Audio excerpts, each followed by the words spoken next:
നീണ്ട 18 വർഷത്തെ കാത്തിരിപ്പിന് ശേഷം IPL കിരീടം RCB സ്വന്തമാക്കിയത് അവസാനം ഒരു ദുരന്തത്തിലേക്കാണ് കലാശിച്ചത്.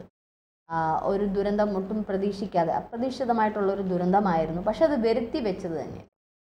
ഇതിപ്പോൾ IPL ആണോ എന്താണോ എന്നുള്ളതൊന്നും അല്ല പ്രശ്നം. ഇതൊരു ഒരു ഒരു ആൾക്കൂട്ടത്തെ ഒരു ഡിസാസ്റ്റർ മാനേജ്മെൻറ്റിൻ്റെ അത് കൈകാര്യം ചെയ്യാൻ അറിയാത്തതിൻ്റെ ഒരു പ്രശ്നമാണ്. ഈ സ്വകാര്യ സംഘടനകളല്ലേ ഈ ഇത്തരത്തിലുള്ള സ്വീകരണമൊക്കെ ഒരുക്കുന്നത്. ഇവന്മാരൊന്നും നേരെ ചൊവ്വേ അവിടെ കൂടുന്നവർക്ക് വേണ്ട തരത്തിലുള്ള സൗകര്യങ്ങളൊന്നും ഒരുക്കത്തില്ല. എന്തെങ്കിലുമൊക്കെ അപകടം സംഭവിച്ചു കഴിഞ്ഞാൽ ഇറങ്ങി ഓടാൻ തക്കവണ്ണമുള്ള സൗകര്യമോ കാര്യങ്ങളോ പോലും കാണത്തില്ല. ചിലയിടത്തൊക്കെ കാണാം ആയിരക്കണക്കിന് 10,000-കണക്കിന് ആൾക്കാരെ ആയിരിക്കും ഒരു ഹാളിനകത്ത് പിടിച്ചിരുത്തുന്നത്. അതുകൂടാതെ പിന്നെ നിൽക്കുന്നത് അതിനപ്പുറം ഹാളിൻ്റെ കപ്പാസിറ്റിയും കഴിഞ്ഞു പോകുന്ന കാഴ്ചകളും ഒക്കെ സർക്കാരിന്റെ ഒരു ആദരിക്കൽ ചടങ്ങായിരുന്നു, സംസ്ഥാന സർക്കാർ തന്നെ. പക്ഷേ ഈ ചിന്നസ്വാമി ഓഡിറ്റോറിയം എന്ന സ്റ്റേഡിയം എന്ന് പറയുമ്പോൾ ഏകദേശം ഒരു 35,000-40,000 ആൾക്കാരെ മാത്രമേ ഉൾക്കൊള്ളിക്കാൻ പറ്റൂ. പക്ഷേ അവിടെ വന്ന ജനത്തിരക്ക് എന്ന് പറയുന്നത് 3 ലക്ഷത്തിൽ പുറത്തുള്ള ആൾക്കാരാണ് വന്നത്. അപ്പോൾ 35,000-40,000 പേര് മാക്സിമം പോയാൽ അത്രയും ആൾക്കാരെ മാത്രം ഉൾക്കൊള്ളിക്കാൻ പറ്റുന്ന സ്റ്റേഡിയത്തിലാണ് ഇത്രയും വലിയൊരു ജനത്തിരക്കുണ്ടായത്. അപ്പോൾ ഇത്തരത്തിലുള്ള പരിപാടികൾ സംഘടിപ്പിക്കുന്ന സംസ്ഥാന സർക്കാരിനെതിരെയാണ് ആദ്യം വിരൽ ചൂണ്ടുന്നത്. നമുക്കറിയാം, ഇപ്പോൾ കേരളത്തിൽ തന്നെ വേടൻ്റെ പ്രോഗ്രാം സംസ്ഥാന സർക്കാർ നടത്തുന്നത് അത് അവർ ആളിനെ കൂട്ടാൻ വേണ്ടിയിട്ടാണ്. പക്ഷേ വേടൻ തന്നെ പലപ്പോഴും ഇത്തരത്തിൽ വേദിയിൽ നിന്നുകൊണ്ട് പറഞ്ഞിട്ടുണ്ട്, അപകടമാണ് അല്ലെങ്കിൽ ഇങ്ങനെയാണ്, നിങ്ങൾ തിരക്കുണ്ടാക്കാതിരിക്കുക. പല വേദിയിൽ നിന്നും ഈ പ്രോഗ്രാം ക്യാൻസൽ ചെയ്ത് പോയിട്ടുണ്ട്. നമുക്ക് നേരത്തെ അറിയാം, അല്ലു അർജുൻ്റെ ഒരു സിനിമയുമായിട്ട് ബന്ധപ്പെട്ട് തിയേറ്ററിൽ തെക്കും തിരക്കിലും പെട്ട് ഒരു കുഞ്ഞും ഒരു സ്ത്രീ മരിച്ച സംഭവമൊക്കെ നമ്മുടെ സംസ്ഥാനത്ത് മാത്രമല്ല അന്യ സംസ്ഥാനങ്ങളിലൊക്കെ ഇത്തരത്തിലുള്ള കാര്യങ്ങൾ നടത്തുമ്പോൾ നമ്മൾ ചിന്തിക്കേണ്ട, മനുഷ്യനൊരു ബുദ്ധി വേണമല്ലോ, ഒരു യുക്തി വേണം. ഇല്ലാത്ത യുക്തിയല്ലേ അത്? മനുഷ്യന് പോലും ഇല്ലാത്ത ഒരു യുക്തിയുടെ പ്രശ്നം കൊണ്ടല്ലേ ഇത്തരത്തിലുള്ള അപകടങ്ങൾ ഉണ്ടാകുന്നത്.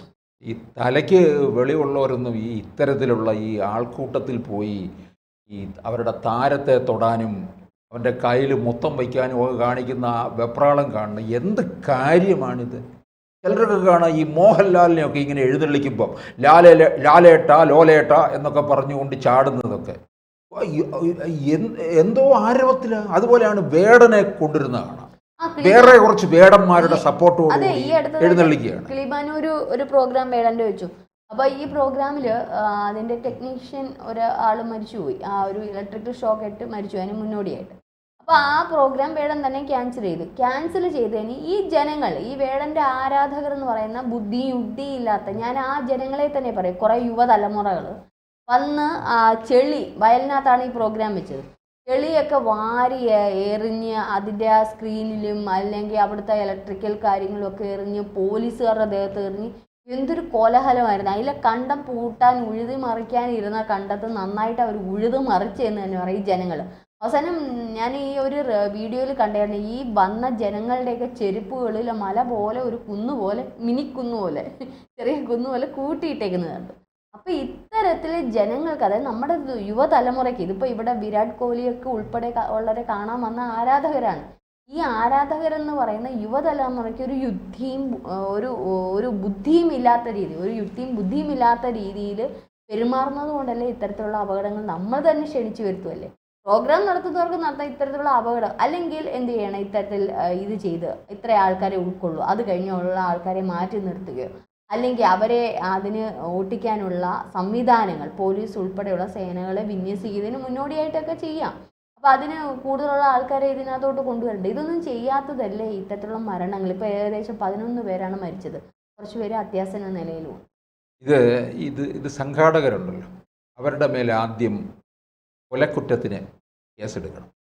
അതാണ് വേണ്ടത്. സംസ്ഥാന സർക്കാരാണോ അടുത്ത? ഇത് സംഘടിപ്പിച്ചിരിക്കുന്നത് സ്വകാര്യ സംഘടന ഒന്നും അല്ലല്ലോ, സംസ്ഥാന സർക്കാരിന്റെ സ്വീകരണമായിരുന്നു എന്നാ പറഞ്ഞിരിക്കുന്നത്. സംസ്ഥാന സർക്കാരാണ്, സംസ്ഥാന സർക്കാർ തന്നെ ഒന്നാം പ്രതിയായി മാറുകയാണ് കർണാടക. ഇതിനകത്ത് വേണ്ട തരത്തിലുള്ള സുരക്ഷാ സംവിധാനം ആദ്യം ഒരുക്കണം. ഈ കായിക രംഗവുമായി ബന്ധപ്പെട്ടിടത്താണ് കൂടുതലായിട്ടും ഇത്തരത്തിലുള്ള ആൾക്കൂട്ട, അതായത് മനുഷ്യ നിർമ്മിതമായിട്ടുള്ള ദുരന്തം സംഭവിച്ചിട്ടുള്ളത്. ഈ പല ഇടങ്ങളിലും വിദേശങ്ങളിലൊക്കെ ഫുട്ബോൾ ആവേശത്തിലൊക്കെ ഇത് സംഭവിച്ചിട്ടുണ്ട്. അതുപോലെ തന്നെ മറ്റൊന്ന്, ഈ തീർത്ഥാടന കേന്ദ്രങ്ങളിൽ, പ്രത്യേകിച്ച് തമിഴ്നാട് പോലുള്ള സംസ്ഥാനങ്ങളിലും മറ്റ് വടക്കേ ഇന്ത്യയിലുമൊക്കെ ഈ തീർത്ഥാടന കേന്ദ്രങ്ങളിലൊക്കെ സംഭവിച്ചിട്ടുണ്ട്. ശബരിമലയിൽ 2 തവണ സംഭവിച്ചിട്ടുണ്ട്. ഒന്ന് ഹിൽ ടോപ്പിലും മറ്റൊന്ന് പുൽമേടിലുമായിട്ട്. ഇത് രണ്ടും തിക്കും തിരക്കിലും പെട്ടാണ് സംഭവിച്ചത്. അവിടെ പിന്നെ വേറൊരു പ്രത്യേക സാഹചര്യം എന്ന് പറയാം. ശബരിമല എന്ന് പറയുമ്പോൾ അത് കാനന ക്ഷേത്രം അതിൻ്റേതായ രീതിയിൽ നിൽക്കുന്ന ഇടമാണ്. വേറെ അവിടുത്തെ സുരക്ഷ ഒരുക്കുക എന്ന് പറയുന്ന വേറൊരു തരത്തിലാണ് വരേണ്ടത്. ഇവിടെ അതുപോലെയല്ല. ഇതൊക്കെ ഏറ്റവും വലിയ ഇതിനകത്ത് കുറച്ചൊക്കെ സംഘാടകരുടെ കയ്യിൽ പിഴവ് ഉണ്ടെന്നുള്ളത് വ്യക്തമാണ്. പിന്നെ ഇതിനകത്തൊക്കെ ഈ ക്രിക്കറ്റ് കളിയൊക്കെ കണ്ടു, നല്ലതാണ്. അതിൽ കളിക്കാരോട് ഒരു ആദരവ്, സ്നേഹം, ബഹുമാനം ഒക്കെ ആയിക്കോട്ടെ. അല്ല സാർ, ഇതിനകത്ത് തന്നെ ഒരു കുഞ്ഞു ഉൾപ്പെടെ സ്ത്രീ ഉൾപ്പെടെ മരിച്ചു. അല്ലു അർജുൻ്റെ സിനിമാ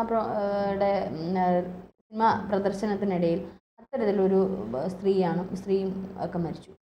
മാത്രമല്ല ഇതിന് മുന്നോടിയായിട്ട് പലവിധ. അപ്പം ഞാൻ ഇപ്പോൾ വേടൻ്റെ പ്രോഗ്രാമുകളൊക്കെ ഇപ്പോൾ ഏറ്റവും കൂടുതൽ ഹിറ്റായി, അതുകൊണ്ടാണ് ഞാൻ വേടനെ പരാമർശിക്കുന്നത്, അല്ല വേടനോടുള്ള ഇതുകൊണ്ടൊന്നുമല്ല. പക്ഷേ വേടൻ്റെ പ്രോഗ്രാമുകളിലാണ് ഇപ്പോൾ ഏറ്റവും കൂടുതൽ ആൾക്കാർ വന്നു കയറുന്നത്. അപ്പം ഇപ്പം തന്നെ ഈ ഇടയ്ക്ക് തിരുവനന്തപുരം മ്യൂസിയത്തിൽ നിശാഗന്ധി ഓഡിറ്റോറിയത്തിൽ വെച്ച് വേടൻ്റെ പ്രോഗ്രാം നടന്നു. അപ്പോൾ അതിൻ്റെയൊക്കെ റീലുകൾ കാണുമ്പോൾ ഇല്ല മരത്തിൻ്റെയൊക്കെ മുകളിലൊക്കെയാണ് കയറിയിരിക്കുന്നത്. അവർ ജില്ല ഒഴിഞ്ഞ് താഴെ വീണാൽ തീർന്നു. മാത്രമല്ല ഈ തിക്കും തിരക്കെന്ന് പറയുമ്പോൾ ഒരാളൊന്ന് തെന്നി ഒന്ന് വീണെന്ന് വിചാരിച്ചു. ഇപ്പോൾ അത്രയും തിങ്ങി നിൽക്കുന്ന ആൾക്കാർ, അപ്പോൾ ഒരാൾ വീഴുമ്പോഴത്തേക്കും തൊട്ടടുത്തുള്ളവരങ്ങ് വീഴുവാണ്. ഇതിൻ്റെ മണ്ടയിലോട്ട് ഒരു വലിയ രീതിയിൽ ജനങ്ങളെല്ലാം ഒരാളുടെ മണ്ടയിലോട്ട് തെറിച്ചങ്ങ് വീഴും. ഈ വീഴുമ്പോഴാണ് അതിനകത്ത് ശ്വാസം മുട്ടി അല്ലെങ്കിൽ ഇതിനകത്ത് ക്ഷതം ഉണ്ടായി ആൾക്കാർ മരിക്കുന്നത്. അപ്പോൾ പിന്നെ ഇത് ഇങ്ങനെ വീണ് മരിക്കുമ്പോഴത്തേ മറ്റുള്ളവർ ഇറങ്ങി ഓടാനുള്ള ഇത് കാണിക്കും. കാരണം ഈ ഒരുമാതിരി ഉറുമ്പ് ഇങ്ങനെ പിടിച്ചിരിക്കുന്നതുകൊണ്ടാണ് ഈ തിരക്കിൻ്റെ ഇടയിൽ ആൾക്കാർ ഇങ്ങനെ നിന്ന് ഇതൊക്കെ കാണുന്നത്. അപ്പോൾ ഒരാളൊന്ന് സ്ലിപ്പായാൽ ഈ കൂടെ ഇങ്ങനെ നിൽക്കുന്നത് ചേർന്ന് നിൽക്കുമല്ലോ, അതങ്ങ് വീഴുകയാണ് ചെയ്യുന്നത്. അപ്പോൾ എന്ത് ചെയ്യും? അടുത്തടുത്ത് നിൽക്കുന്നവർ ഇതിൻ്റെ മണ്ടയിലോട്ട് വീഴും. പിന്നെ അതങ്ങ് എക്സ്പാൻഡ് ചെയ്തങ്ങ് പോകും. അപ്പോൾ ഇതാണ് ശരിക്കും ഈ തിക്കും തിരക്കും എന്ന് പറയുന്നത്. പിന്നെ ആരെങ്കിലും ഒരാൾ വന്ന് ഞെരുങ്ങി അങ്ങോട്ട് തള്ളുമ്പം എന്ത് ചെയ്യും? തള്ളുന്ന മുമ്പേ നിൽക്കുന്നവൻ വീഴും, അടുത്ത് നിൽക്കുന്നവൻ നിൽക്കും. അപ്പം ഇങ്ങനെയുള്ള ഒരു പ്രദേശങ്ങളിൽ ഞാൻ ആദ്യം പറഞ്ഞതുപോലെ ഈ കുട്ടികളെയൊക്കെ കൊണ്ടുവരാത്തക്ക രീതിയിൽ, സ്ത്രീകളൊക്കെ ചെന്ന് നിൽക്കാത്തക്ക രീതിയിൽ എന്ത് ബുദ്ധിയാണ് ഇവർക്കുള്ളതെന്നാണ് ഞാൻ ആലോചിക്കുന്നത്.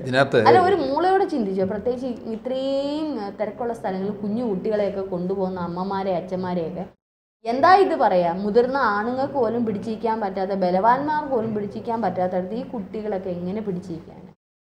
ഇതിനകത്ത് ഈ കായിക താരങ്ങളുണ്ട്, സിനിമാ താരങ്ങളുണ്ട്, ഇങ്ങനെ പോകും. ഇത് താരങ്ങളാണ്, കളിക്കുന്നവനാണ്, കായിക താരമാണ്, സിനിമയിൽ അഭിനയിക്കുന്ന സിനിമാ നടനാണ്. ഇപ്പം അവർ തന്നെ വലിയൊരു താരപരിവേഷമൊക്കെ കെട്ടി ഇവർ സ്വയം അങ്ങ് വലിയ ആളായിട്ടങ്ങ് ക്രിയേറ്റ് കൊണ്ടുവരും. അപ്പോൾ എന്നിട്ടൊരാൾക്കൂട്ടം ഇവർ തന്നെ കുറേയധികം സൃഷ്ടിക്കുന്നുണ്ട്, ഈ താര പുങ്കവന്മാർ. ഞാൻ അതിനകത്ത് വ്യത്യസ്തമായി കാണുന്നത് മലയാളത്തിൽ തിലകനാണ് കേട്ടോ.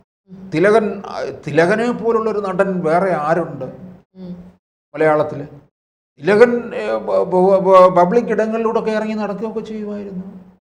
തിലകൻ്റെ അപ്പുറത്തും ഇപ്പുറത്തും വേറെ കുറേ മല്ലന്മാരൊന്നുമില്ല. ഇപ്പോൾ വരുന്ന ഒരു സിനിമയിൽ അഭിനയിച്ചാൽ അവൻ്റെ ചുറ്റിനും 4 മല്ലന്മാരെയും കൊണ്ടുവരുന്നതാണ്. റീൽസിലൊക്കെ ഇങ്ങനെ കാണാം, കുറേ മല്ലന്മാരിങ്ങനെ ആദ്യം സിനിമയിൽ അഭിനയിച്ചു എന്നും പറഞ്ഞ ഇയാളെ ആരെന്ത് ചെയ്യാന്? ഇയാളെ ആരെന്ത് ചെയ്യാന്? ഇയാളെ ഒന്നും ആർക്കും വേണ്ട. നഷ്ടമാവുന്നത് ഈ ആരാധകർ എന്ന് പറഞ്ഞ ഇപ്പൊ ഈ കൊച്ചു കുട്ടികൾ ഉൾപ്പെടുന്ന 11 പേരുടെ ജീവനല്ലേ പോയത് ഈ താരങ്ങൾക്ക്. എന്നിട്ട് അവരുടെ പ്രോഗ്രാം അവർ കണ്ടിന്യൂ ചെയ്തു. 11 പേര് മരിച്ചു, പ്രോഗ്രാം കണ്ടിന്യൂ ചെയ്തു. ആർക്കാണ് നഷ്ടമായത്? ഇവിടെ ഒരു സ്റ്റേഡിയത്തിന്റെ മുകളിൽ നിന്ന് ഒരു MLA താഴെ വീണിട്ടും മുകളിലിരുന്ന് മന്ത്രി പുങ്കവൻ ഇരുന്ന് പ്രോഗ്രാം നടത്തി. പിന്നെയാണ് അല്ലേ ഹാളിനകത്ത്.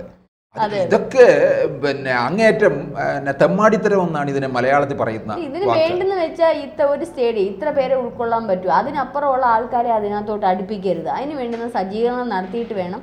അത് സർക്കാർ തലത്തിലുള്ള പ്രോഗ്രാമുകളാണെങ്കിലും ഇനി ഒരു പ്രത്യേക സ്വകാര്യ വ്യക്തികളുടെ പ്രോഗ്രാം. ഇനി നമ്മൾ സൂക്ഷിക്കേണ്ട ഒരു കാര്യം എന്ന് പറയുന്നത് ഈ സമാനമായിട്ട് ഇനി കേരളത്തിൽ ഈ വേടന്റെ വേദികളിലൊക്കെയാണ്. അവിടൊക്കെ ഈ മരത്തിന്റെ മുകളിലൊക്കെ കയറുമ്പോൾ പോലീസുകാരൊന്നും ചുറ്റിനില്ലേ? ഇറങ്ങണമെന്ന് പറയണം താഴെ. അവരുടെ കൺട്രോളിൽ അല്ല, ആകാശത്തേക്ക് വെടിവെക്കണം. അപ്പൊ ആകാശത്ത് വെടിവെക്കുമ്പോഴെങ്കിലും ഇവൻ താഴെ ഇറങ്ങുമെന്ന് നോക്കണം.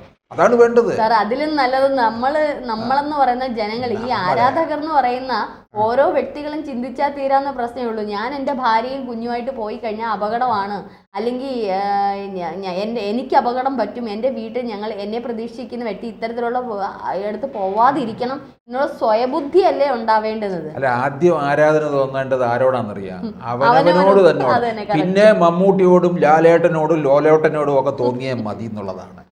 അവനവനോട് തോന്നണം. തലയ്ക്ക് വെളിവില്ലാത്തവൻ മരത്തിൻ്റെ മുകളിലും ഒക്കെ കയറും. പിറ്റേ ദിവസം ഇങ്ങനെയുള്ള വാർത്തകളും ഒക്കെ നമുക്ക് കേൾക്കേണ്ടി വരും. ചിലപ്പോൾ വേടൻ്റെ വേദിയിലാകാം, നമുക്കറിയാൻ പറ്റും. ഇതുപോലെ ഉണ്ട് ചില അമ്പലങ്ങളിലുണ്ട് ഭക്തി മൂത്ത് ഭ്രാന്താകുന്നെന്ന് നമ്മൾ ഒരുപാട് കേട്ടിട്ടുണ്ട്. അതാണ് ചിലയിടങ്ങളിൽ കാണുന്നത്. അതൊക്കെ ഭക്തി നമുക്കെല്ലാവർക്കും ഉണ്ട്. ഈശ്വരന് തൂണിലും തുരുമ്പിലും ഒക്കെ ഉണ്ടെന്നാണ് പറയുന്നത്. അതാണ് ഏറ്റവും പ്രധാനം. അല്ലാതെ ആവശ്യമില്ലാത്തടത്ത് പോയി കിടന്ന് ഇടിച്ച് തിരക്കുണ്ടാക്കുക അല്ല വേണ്ടത്.